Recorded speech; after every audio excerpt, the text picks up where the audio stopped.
In this video, I'll show you how to deposit and withdraw crypto using your MetaMask wallet. First, open your MetaMask extension or mobile app and make sure you're on the right network, like Ethereum or BNB Smart Chain. This is important because your deposit must match the network. At the top, you'll see your wallet name and address. Tap or click your address to copy it. This is where you'll deposit crypto. To deposit from an exchange like Binance or Coinbase, go to your exchange account, choose the crypto you want to withdraw, then tap Withdraw or Send.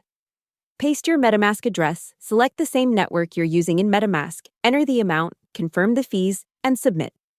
After a few confirmations, the funds will show up in your MetaMask balance. To withdraw from MetaMask to another wallet or exchange, tap Send, paste the recipient address or scan the QR code, choose the amount, check the gas fee, then confirm the transaction. Hope the tutorial was helpful. Subscribe to my channel and see you in the next video.